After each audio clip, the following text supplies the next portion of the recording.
மேஷராசிக்காரர்கள் எல்லார் வீட்லையும் பார்த்தீங்கன்னா டிஃபால்ட்டாக அவர்கள் பிறந்த வீட்டில் வௌவால் வரும். ஓகே.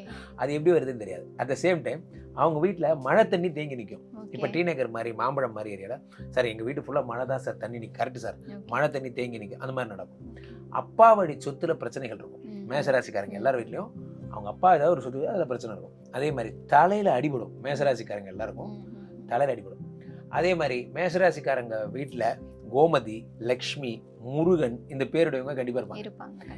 மேஷராசிக்காரங்க கூட பிறந்தவங்க அவங்க பக்கத்து வீட்டுக்காரங்களால ரொம்ப பாதிக்கப்படுவாங்க.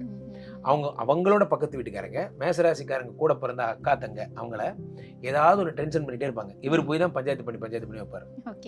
அந்த மாதிரிலாம் நடக்கும். இந்த மாதிரி ஒரு விஷயமா நம்ம நிறைய சொல்லிட்டே போகலாம். மேஷராசிக்காரங்க ஆன்டிக் விரும்பிகளா இருப்பாங்க. இந்த ஸ்டாம்ப் பேப்பரு, இந்த ஸ்டாம்பு, பழைய ஸ்டாம்பு, பழைய காயின் இதெல்லாம் சேர்த்துறவங்க இந்த மாதிரி குணமுடையவர்களாக இருப்பாங்க. இவர்களுக்கு பெரும்பாலும் மனைவி வேலைக்கு போவாங்க.